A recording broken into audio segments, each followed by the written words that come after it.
देवियों, सज्जनों, संत पुरुषों, महात्माओं, भक्तों, प्रबुद्ध जनों, सबको शत शत नमन, कोटिशाह प्रणाम और अभिवादन। मैं आपके सम्मुख आज आत्म परिचय 45 भाग के अंतर्गत एक तीसरा परिच्छेद बताने के लिए उपस्थित हुआ हूं।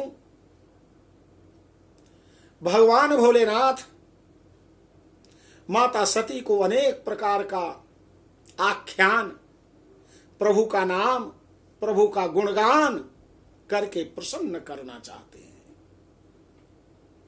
एक बार की बात है, कैलाश पर्वत पर भगवान माता सती को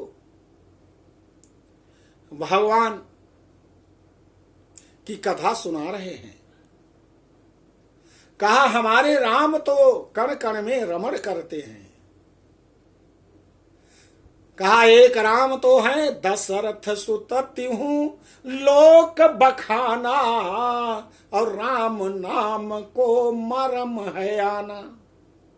राम नाम का रहस्य दूसरा है, और वही राम है जो तीनों लोकों में जिनका वर्णन होता है, जिनके विषय में व्याख्या की जाती है, दशरथ पुत्र है।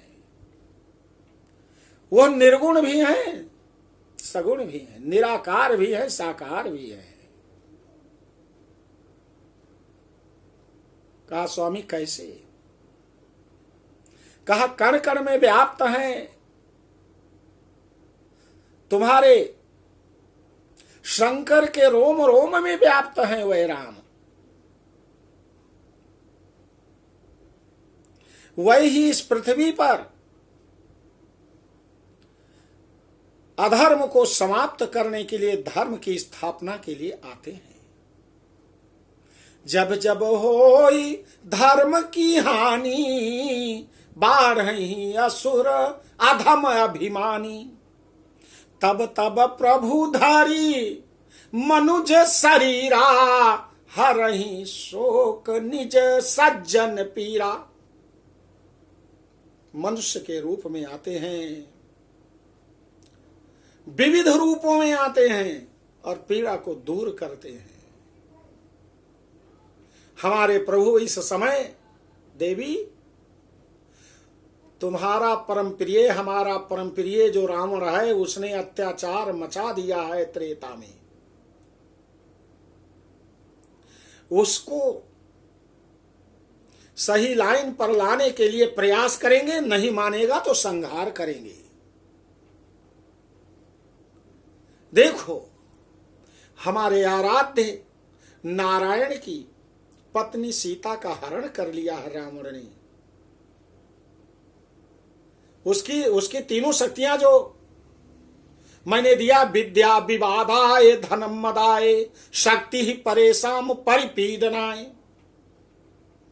उसकी तो विद्या, उसका तो ज्ञान विवाद करने के लिए है। कुछ लोगों का ज्ञान केवल होता है तो कुतर्क करते हैं, विवाद करते हैं, और धन उनको मिल जाता है तो अहंकार करते हैं, और शारीरिक शक्ति मिल जाती है तो दूसरे को पीड़ा पहुंचाते हैं। ऐसा हो गया है मेरा वो शिष्य रावण। अब मेरे आराध्य ही उसको सही करेंगे। देखो हमारे प्रभु किस प्रकार से जगत जननी माता सीता को खोज रहे हैं।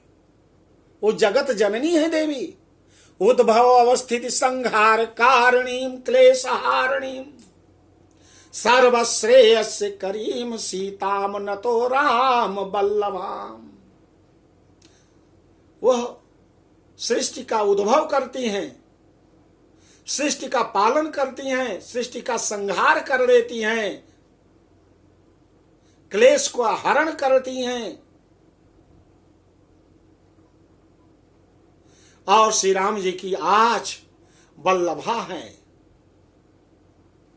देवी, हमारे प्रभु देखो कैसे दुख में दुखी होकर के उनको खोज रहे। माता के अंदर संदेह हुआ कि हमारे स्वामी इतना बता रहे हैं प्रभु राम के विषय में, और इनको सारा ज्ञान है, तो ये मनुष्य की तरह क्यों दुखी हैं? मुझे इनकी परीक्षा लेनी चाहिए, ये हैं भी कि नहीं? राम जी, राम जी माता सीता के लिए, आदि शक्ति परमेश्वरी के लिए, क्योंकि उनका साथ छोड़ दिया है, उनके विरह में व्याकुल हैं, क्योंकि आदि शक्ति परमात्मा की भी माता भुवनेश्वरी से है। शिवा के बिना शिव अधूरे, सीता के बिना राम अधूरे, राधा के बिना श्री कृष्ण अधूरे हैं। वो पूछते हैं, हे खग मृग हे मधुकर श्रेणी, तुम देखी सीता मृग नैनी। हे खग मृग हे मधुकर श्रेणी, तुम देखी सीता मृग नैनी। मृग नैनी सीता को आपने देखा है। हे खग, हे पक्षी, हे भंवरों की पंक्तियां, हे वृक्ष, हे पशु पक्षी, भगवान बहुत आदि शक्ति के विरह में व्यथित है। माता सती ने कहा, स्वामी आप यहां पर बैठो, मैं थोड़ा सा बाहर घूमने के लिए जाना चाहती हूं, बैठे बैठे थक गई हूं, पैर मेरा दुख रहा है। कहा, देवी बैठो, मैं कथा का श्रवण करा रहा हूं और आप जाना चाहती हैं। कहा, स्वामी बैठे बैठे पैर मेरे बहुत दर्द कर रहे हैं, थोड़ा पैर सीधा कर लूं। भगवान जान गए कि ऐसे बहुत लोग होते हैं कथा में, सीधा करने के बहाने निकल करके चले जाते हैं। वह जो है पितृदोष उनको बैठने नहीं देगा, नहीं देता है। और उनका तो मन लगा हुआ है, उन्होंने सोचा कि मैं सीता जी का रूप धारण कर लूं और देखो मुझे पहचान पाते हैं कि नहीं। राम जी के मार्ग में आगे जा करके माता जगत जननी सीता का रूप धारण करके माता सती वहीं पर बैठ गई। राम जी जब सामने आते हैं, हाथ जोड़ करके प्रणाम किया। जगत जननी सती माता को श्री राम का प्रणाम। जगत जननी सती माता को लक्ष्मण का प्रणाम। माता आप यहां अकेले जंगल में क्यों बैठी हुई हो? हमारे प्रभु भगवान भोलेनाथ कहां पर हैं? इतना जब सुना तब तो काटो तो खून नहीं, खून सूख गया। अरे मुझसे बहुत बड़ी भूल हुई, मेरे पति बता रहे हैं लेकिन पति के बात पर विश्वास नहीं किया।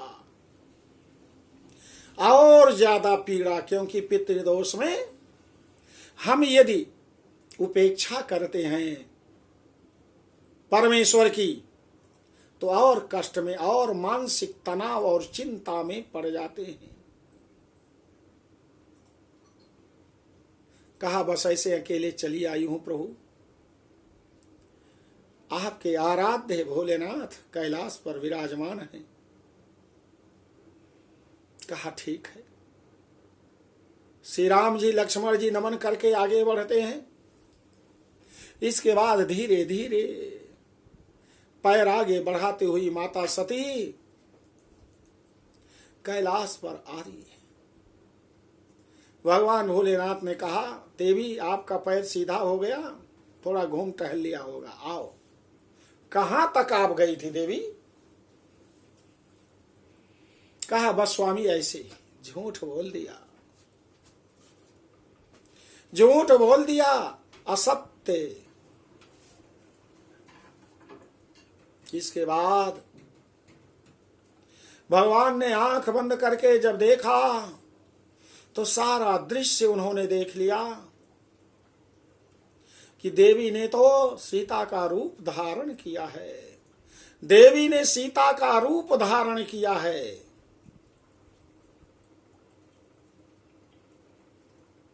बहुत बुरा लगा प्रभु को।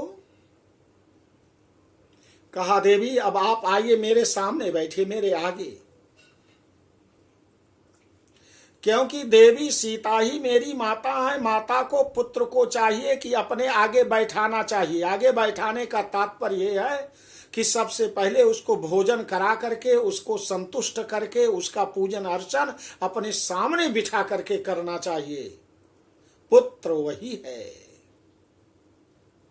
पुत्र वही है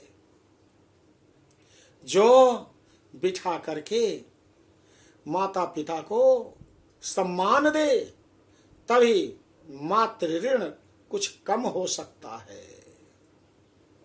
कहा देवी अब आगे आप बैठिए, आगे आप बैठिए और मैं थोड़ा ध्यान में समाधि में जाता हूं। समाधि लगा लिया, समाधि लगा लिया। और समाधि भगवान की तो युगों युगों तक चलती रहती है। मां बड़ी ही व्यथित है, बहुत दुखी है, बहुत व्यथित और दुखी हैं। वो भी ओम पति परमेश्वराय नमः, ओम पति परमेश्वराय नमः, ओम पार्वती पतये हर हर महादेव, ओम पार्वती पतये हर हर महादेव, ओम पार्वती पतये हर हर महादेव, ओम पार्वती पतये हर हर महादेव का जपो भी कर रही हैं। कुछ उनको शांति मिलती है, कुछ उनको शांति मिलती है।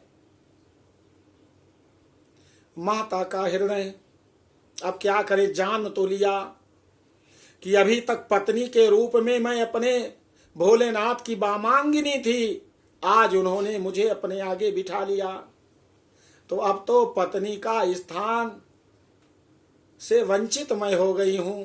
अब मां के रूप में तो अब तो जीवन मेरे लिए बड़ा कठिन हो गया है।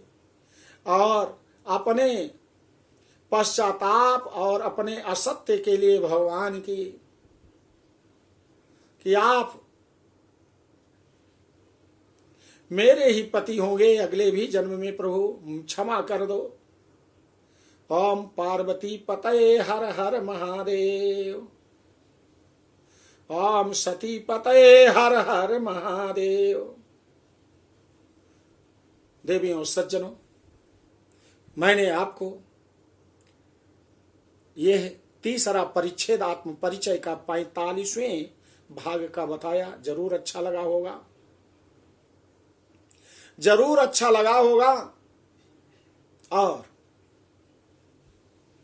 आप भक्तों तक शेयर करें, लाइक करें, और जिन्होंने सब्सक्राइब नहीं किया है उनसे सब्सक्राइब करने के लिए कहें कि केवल एक बार सब्सक्राइब करना है, रोज रोज नहीं करना है।